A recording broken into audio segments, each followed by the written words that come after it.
현재 전부서도 님미장 오늘 모놈 전부는 야다 바크라다 용산도 실말도 돈바 두제잔라 기숑서 내전로 생이 정감서 자와 두기숑노에라 뉴메 반조자라 소란데 공주도 반보를 신지로. To liberate beings, please generate bodhicitta before teaching. Now, in the fourth chapter, we are discussing the topic that we should not become discouraged by suffering that may arise while we try to counteract afflictions. This section is explained in three parts. The first point is we need to examine the faults of afflictions so we do not develop a sense of weariness. Second, we should contemplate the benefits of overcoming afflictions and thus not become discouraged. The third point is we should reflect on our own commitments and not give rise to weariness.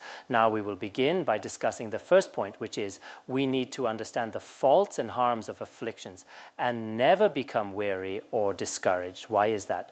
Because in this world, many facts show us that worldly matters actually have little real significance, yet people take them very seriously, work extremely hard to accomplish worldly goals. In contrast, what we are doing for this and future lives and for the benefit of ourselves and all beings, all is truly meaningful and important. Therefore, we must never abandon our diligence in practicing the path to enlightenment. This is the main point being explained. And in the root text, it is stated as follows: once the afflicted who suffer from a mortal nature enter the fray of battle with a strong wish to triumph, they scorn the pain of being struck by spears and arrows and won't retreat until they have attained their goal. These verses use an analogy to show us why we shouldn't give up our efforts. They use the analogy of a battlefield in the world to illustrate the kind of courage we should have when we study the Dharma. When people go to the battlefield, what kind of people are able to display a spirit of bravery and fearlessness? I think many of us are very familiar with this. Some people, when they find themselves in the heat of battle, really give it their all to defeat the enemy. But the truth is, these enemies all suffer from a mortal nature. Even if they are not actually killed by weapons on the battlefield, they will eventually die, whether or not you destroy them.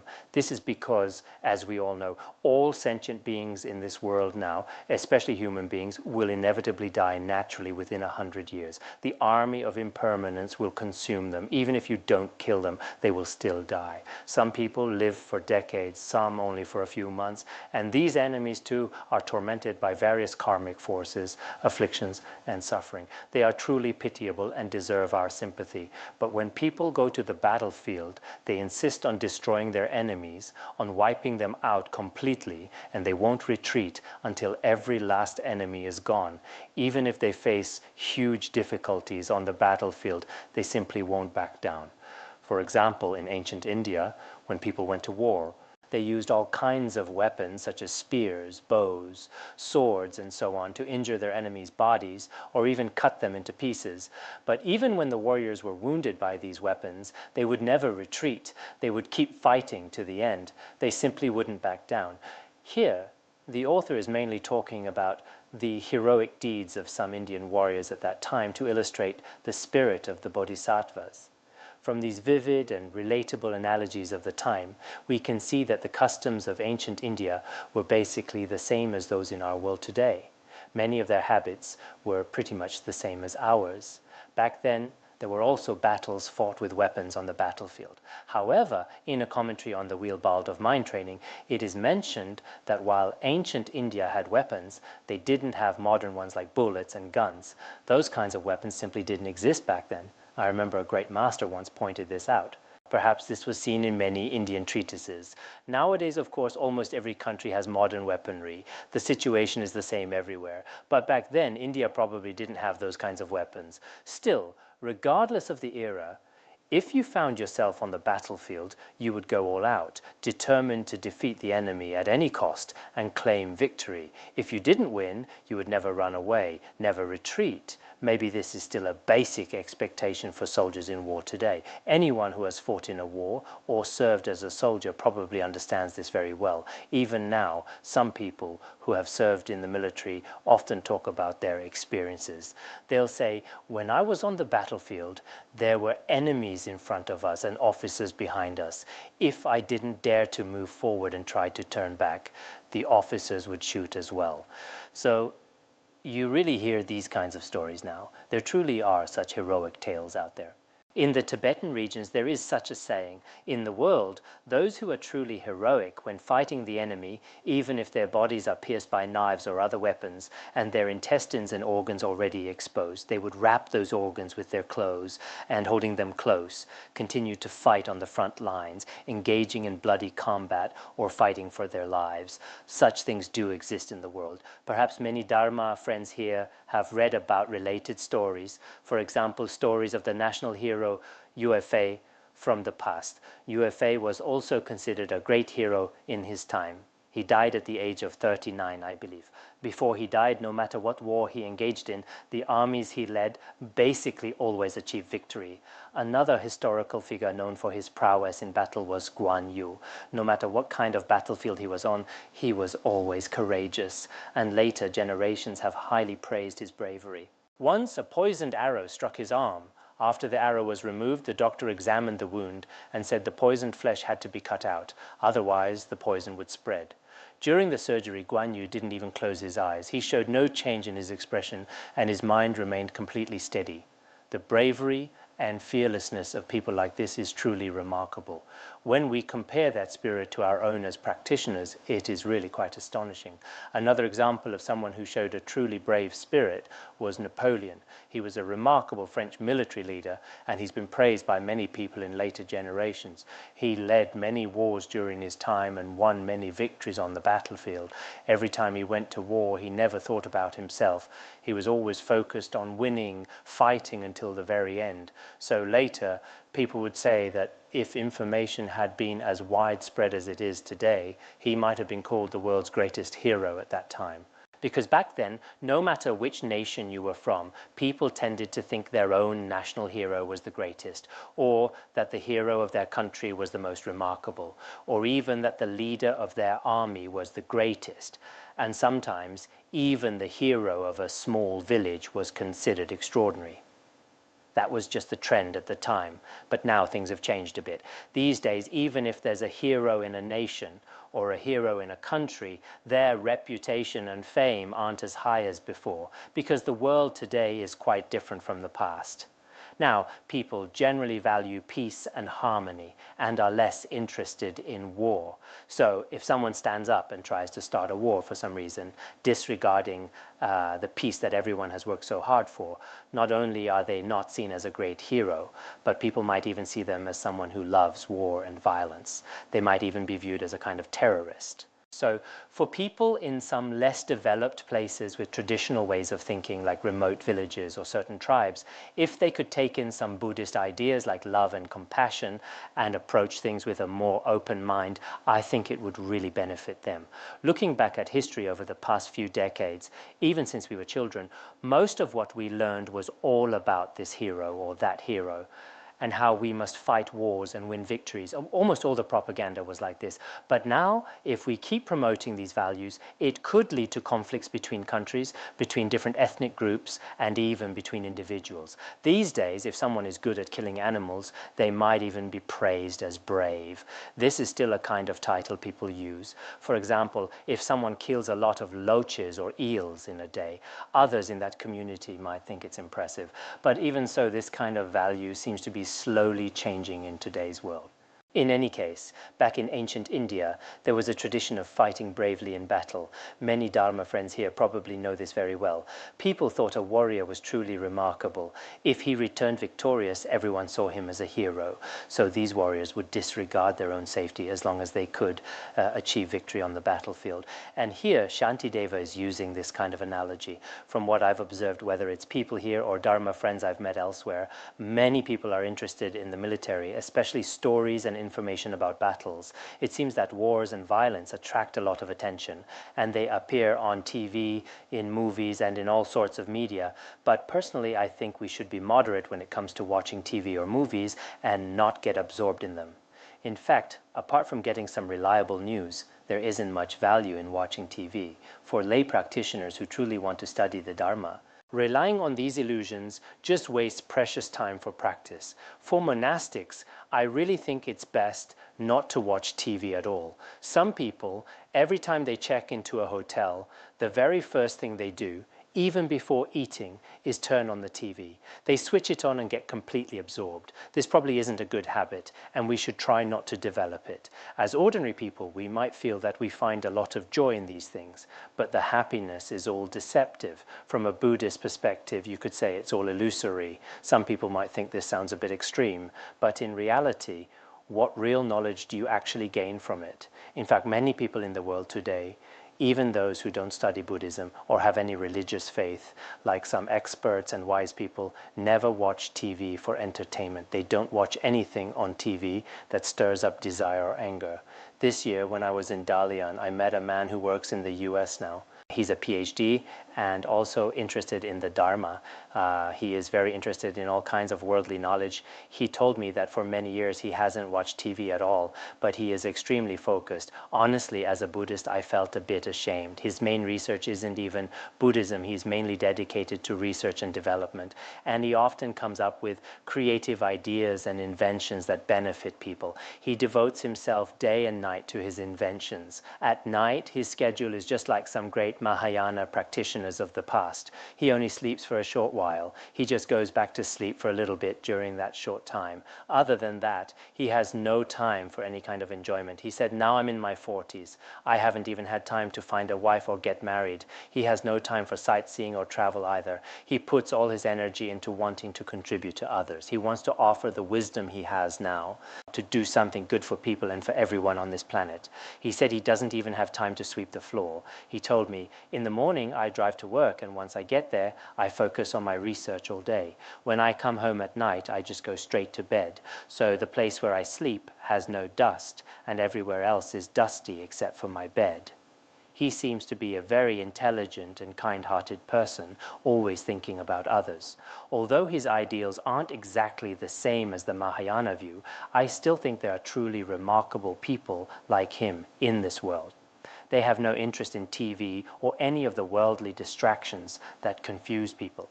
They are simply not interested in any of these enticing things. But some monastics and lay practitioners are not like this. Each of the Bodhicharyavatara lectures lasts about 50 minutes. And I heard that some people who are receiving this teaching feel that this is a very long time. But when watching TV dramas, they can spend 5 or 6 hours and feel like the time just flies by. But in those 5 or 6 hours, how much real knowledge do you actually gain? If children do this, maybe they don't know any better, but as adults, we should really reflect on this. What kind of benefit or value are you actually getting? If you gain nothing at all, is it really worth trading your time for that? So in the future, whenever you encounter things that stir up your desire, anger, or ignorance, try to avoid them as much as possible. Try to minimize your contact with them. You should take control of your own time. This is truly necessary. Throughout history, there have been many heroes in the world. They would never quit before reaching their goal. This is the spirit of courage they had. From the perspective of the meaning of this analogy, the verse says, "For me, who strives to vanquish my true natural foes that always are the cause of every suffering." So, for worldly people, their courage and diligence may not be for other beings. But for us, we have already generated bodhicitta in front of all the Buddhas and Bodhisattvas, and have also made the commitment to practice the Dharma for the benefit of sentient beings. In this case, why shouldn't we be diligent in eliminating the natural enemy of afflictions in our mind streams, which are the root of all our suffering? This is truly the root of all suffering. Compared to external enemies, the suffering our afflictions bring is completely different. If we talk about ordinary worldly enemies, they cannot possibly bring us all the suffering while we wander in the cycle of samsara. It's impossible for them to bring us all suffering. And as we have analyzed before, they cannot bring us the suffering of the 3 lower realms either. But the enemy of afflictions brings us a unique and intense suffering. These afflictions are our natural enemies. It's not that we have done something to provoke them to become our enemies. Unlike worldly enemies, if we have never spoken badly about them, if we have always treated them with respect, they are unlikely to harm us for no reason.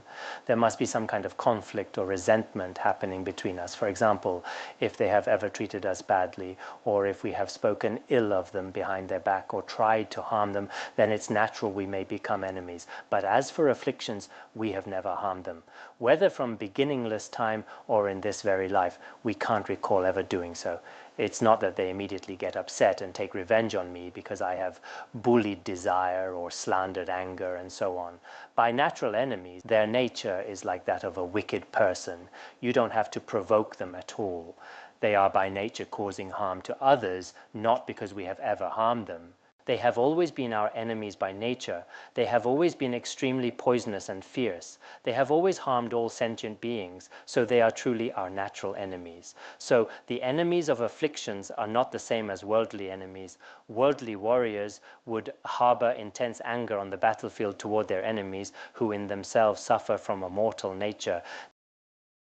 They need so much strength to fight and struggle against them. As Buddhist practitioners, we are also a kind of warrior, warriors who battle the enemy of afflictions. For us, we must fight against the afflictions, and in the process of this battle with afflictions, we also need strong strength and determination in every aspect. Just like a soldier needs to make all kinds of preparations before going to the battlefield, as practitioners in our battle with afflictions, we must also make preparations and pay attention to every aspect. Because the more diligent you are, the more Mara will try to create obstacles for you. As the saying goes, when the path rises a foot, the demon rises 10. For some practitioners, as their practice deepens and their faith grows stronger, demonic influences often come to disturb them. But no matter how many demonic obstacles arise, your faith and perseverance should never waver. We should always keep this in mind. Worldly people can show great diligence and strength in facing their enemies, even when there is no much meaning. Then, for us who have made the commitment to generate bodhicitta in front of all the Buddhas and Bodhisattvas, we must never give up. We must not retreat. This is extremely important. So this is what is being taught here. We must be strong and determined in facing our natural enemy, the afflictions. What need is there to say, I won't now be dismayed or daunted by the 100 causes of misery? Now, as we practice and study, when we are working to overcome afflictions, we may encounter all kinds of suffering and difficulties. During their practice, some practitioners may not have enough to eat or wear, or may suffer from poor health. Others may often be disturbed by people or face many obstacles and setbacks. These situations do happen, but no matter what kind of suffering or afflictions you encounter, you absolutely should not let these obstacles cause you to lose your bodhicitta or your faith, nor should become lazy or distracted in your practice. These should be avoided. We can read the stories of great masters from the Tibetan regions, Han regions, or India to see how they faced obstacles in their practice. Sometimes reading these histories can be a great help to our own minds. Every great master, just like us, also faced afflictions during their practice, but in the process they persevered with great diligence. Not long ago, I read a biography of Geshe Chengawa. Sometimes when we look at our own practice, it is completely different from the practice of these great masters. He did a 12-year retreat near Reting Monastery. At that time, one of his teachers told him, "Don't be too diligent or your body won't be able to handle it. You should relax a little." But he said, when I think about how rare this human life is and how precious this opportunity is, I simply don't have time to relax. Some of the words he said at that time really make us modern practitioners feel ashamed. What are we like as practitioners today? And some people practice for the sake of curing illness, gaining wealth, or for health. Even if some people may not have obvious worldly thoughts, they still occur unconsciously. When Geshe Chengawa was in retreat, He didn't even know whether it was day or night every day. Sometimes when we are especially diligent, we don't know if it's dark or light outside. When you are reciting and practicing diligently, it's just like that. For almost 12 years, he didn't distinguish between day and night at all. He was always focused and diligent in his study and practice. That's why in the past, so many great masters had attained great accomplishment, and their minds were not as distracted by external things as people are today. They were always single-pointedly focused, seeking liberation in future lives. But nowadays, many practitioners are not really seeking happiness for future lives, but just for this life. If your only goal is happiness in this life, then your motivation is already off track. With that kind of motivation, can you really achieve any transcendental results? Most likely not. Some people are full of confidence and enthusiasm at the beginning. They say things like, I'm definitely going to practice well, or I will definitely finish studying the Bodhicharyavatara. But halfway through, they are defeated by the enemy of their own afflictions. In the battle with their afflictions, they completely lose and just give up. So for people like this, you could say that in the fight with their afflictions, they have already been completely defeated. If you look at some of our current lay Buddhist study groups, at the beginning, there are always a lot of people. Of course, there are still many people now, but some people made big promises at the start, and then halfway through, they just dropped out. We could almost do a liberation ritual for them and recite the Mani mantra. Honestly, it's a bit pitiable because somewhere along the way they just gave up. So when will they ever attain liberation? It's like searching for a needle in the ocean. For some of us, it's almost impossible. So in this battle with afflictions, many heroes have actually achieved accomplishment, but many others have fallen along the way. Halfway through, they surrendered to the afflictions. Some have been killed by their afflictions, you could say. Some, although not killed, have been seriously wounded, and maybe there's not much hope left. They themselves might feel that they can't go on, as if they've been struck in a vital spot. Maybe it's the heart or somewhere else. These things do happen. But there are some people who, even though they ran into obstacles along the way, have now more or less bounced back and probably won't slip back again. Honestly, in the process of practice, we see all kinds of performances from people. I really hope that for those of us here, at least we should strive to finish studying one treatise from beginning to end. Otherwise, we may not be qualified as Buddhist practitioners. So we must be diligent and not become lazy. For some practitioners, it is actually quite easy to antidote afflictions. I once came across a book called We All Need Love, which is a collection of teachings by a great master from abroad. He's a highly respected Tibetan Lama in the West. In this book, Rinpoche shares, when I received teachings on the Bodhicharyavatara from Kunu Lama Rinpoche, I said that it was very easy to antidote the enemy of afflictions, because afflictions are actually very timid and weak. My teacher told me, yes, that's right. You don't need atomic bombs or nuclear weapons to overcome afflictions, so you are absolutely right. To antidote afflictions, you don't need any complicated or expensive weapons. All you need is a very firm resolve. Just a very strong determination is enough. For some people, it's just like the conversation between this master and his teacher. Truly, as long as you have a firm mind, no affliction can harm you. I think this is the speech of a realized being. But for some people, antidoting afflictions is very complicated. A couple of days ago, someone called me. She was talking about the difficulties she faced in her practice, especially relationship issues, and how her family was treated by others. She talked to me for 22 minutes. At first, I responded with compassion, but no matter what kind of advice I gave, it was of no use.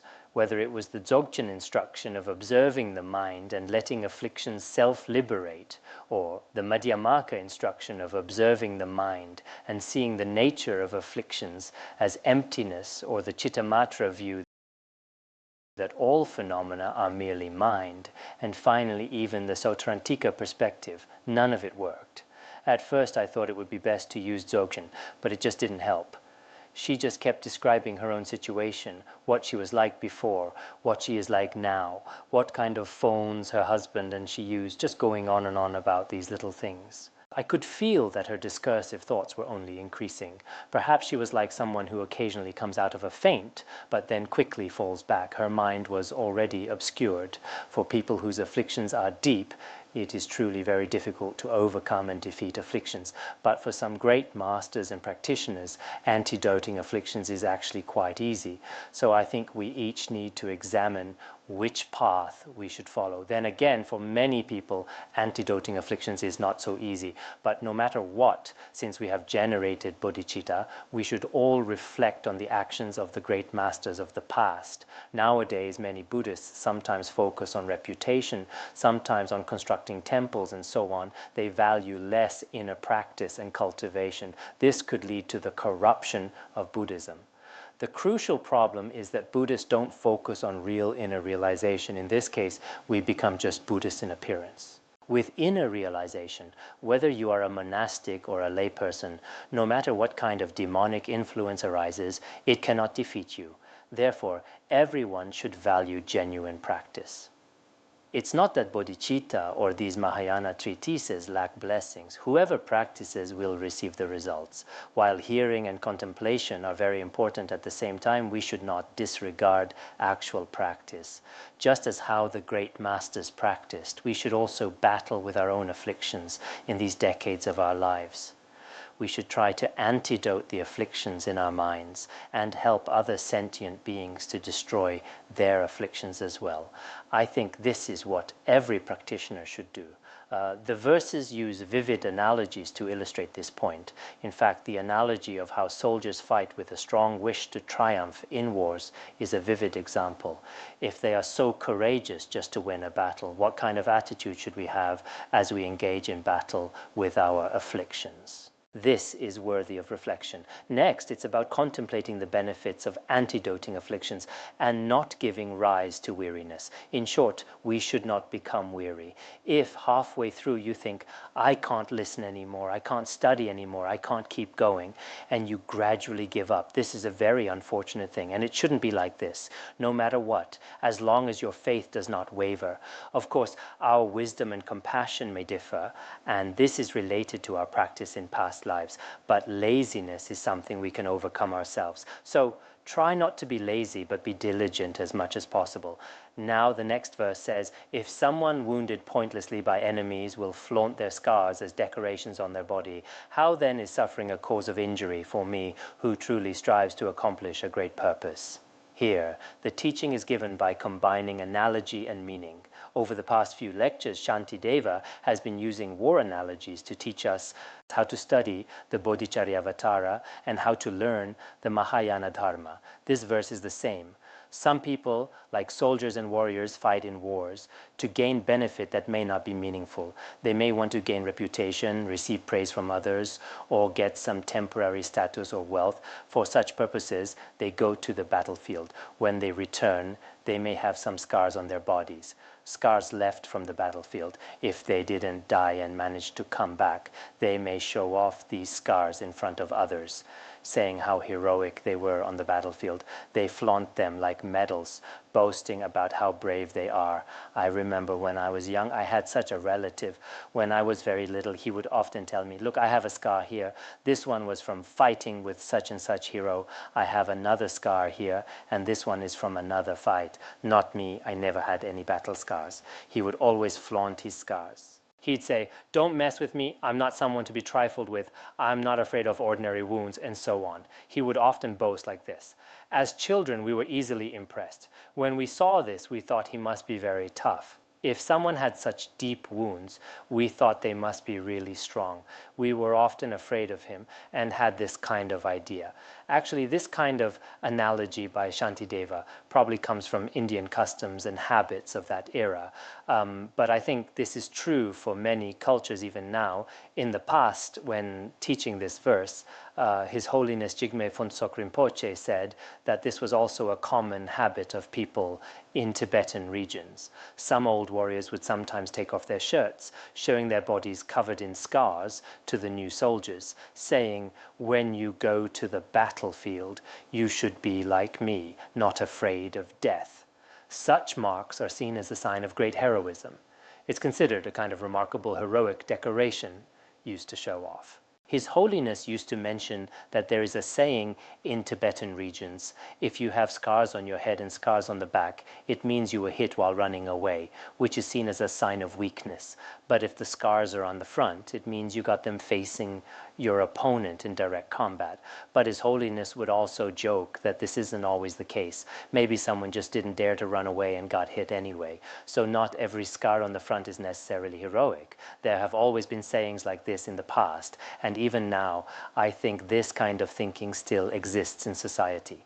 For example, in Japan, some people wear a hachimaki, a headband, often with a red dot on it. This is meant to symbolize their spirit or heroism. That red dot seems to represent blood.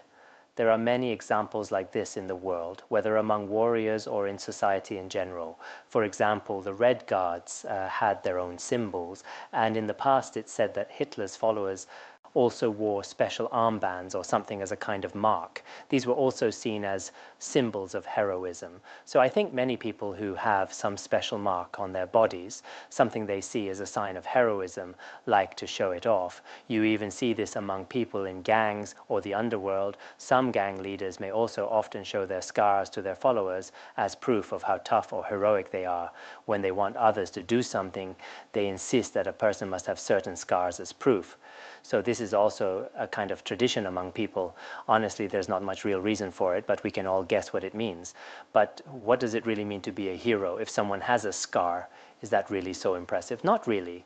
But when see such a person, people do think, oh wow, this person is amazing, a real hero. Look at his scars, how impressive. When I was in school, there were some students with scars on their heads. Sometimes they would say, hey, do you want a few scars on your head too? When we saw that, we were honestly pretty scared. But it's true, some students really did have scars. Maybe students now don't have scars, but those at my time who loved to fight often had scars on their heads. Let's come back to the verse. People in the world will show off their scars to others, even if it's pointless. They treat them as a heroic decoration on their bodies.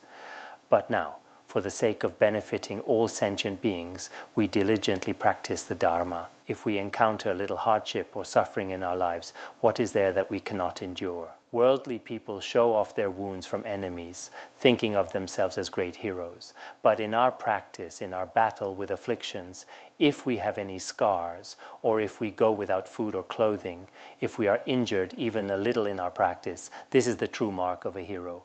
But how many can actually endure these in their whole lives? Probably not many people at all. If you miss just one lunch or go one day without rest, you may regard it as extremely diligent. Many people are like this when it comes to virtuous practice. So in our study and practice, we must practice austerity. If you experience a little suffering, please don't think this is something so remarkable. We must overcome difficulties in pursuing the Dharma. The other day, I saw a Dharma friend who had just become a monastic. As she was sharing her experience, she started to cry. But in some ways, it was quite admirable. She said, I live in someone else's cowshed. I asked, how do you manage your meals these days? She said, I cook only once a week, and the rest of the time, I just eat a little bit of whatever snack I can find. I think this kind of spirit is still commendable. At the beginning, maybe many people have this kind of resolve, but it's hard to say whether they can persevere. Some people may lack good living conditions at first, while some may give up everything on their own. But it's hard to say whether they can persevere in the face of difficulties. Cooking only one meal a week is actually quite difficult, renting someone else's cowshed, and the rent is 50 won a month. I asked her all the details. After asking, I thought about it when I got home. Now, for many of us, myself included, when we first started practicing, we all had a strong determination that no matter what, I must attain realization. I must practice well here. If I don't achieve realization, I will never return to the world, no matter how hard or cold it gets. So there's really a big difference between the courage and determination I had at the beginning and now. Some people can always persevere in their ascetic practice, but for some people halfway through, their motivation may not be as strong as before.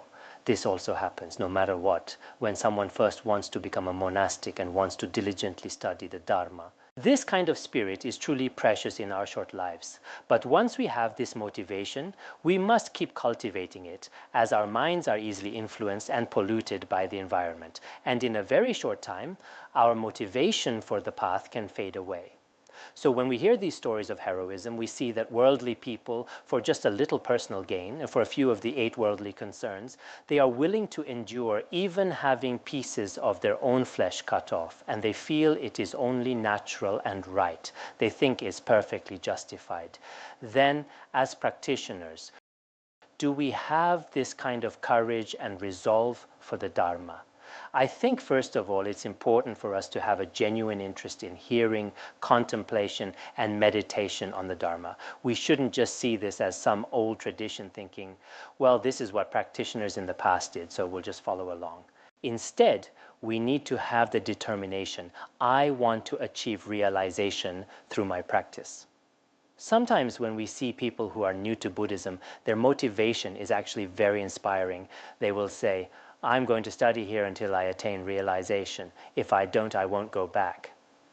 About 10 years ago, someone came to my hut and said, I must attain accomplishment. If I don't, I won't leave your house. He sat there for an hour or two, refusing to leave, insisting that he had to achieve realization. I told him, accomplishment isn't something I can just give you. You need to study the Dharma well first. But he wouldn't listen. He just kept saying, I'm not leaving your house until I achieve realization. This isn't a joke. Honestly, it's really hard to come by that kind of diligence and determination. But nowadays, many practitioners treat practice like just checking off a task, thinking it's just the old way, the old tradition. I'll just get through the day, have a meal, and that's enough. We shouldn't think like that. The true meaning of the Dharma is to help us achieve realization, to help us attain accomplishment. There's absolutely no doubt about that. But the key is it depends on our diligence and faith. So if you truly have this kind of determination, you will receive the blessings as well.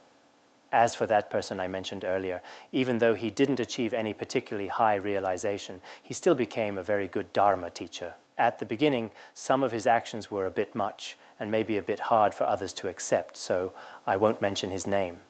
But there was a bit of foolishness in it too. I mean, who just sits on someone's doorstep and refuses to leave until they attain realization? But later, with that kind of perseverance, with that kind of determination, he really did put in the effort, and as a result, he did achieve something. So I think we should all have this kind of strong faith in the Dharma. This is very important. All right, we'll stop here for today.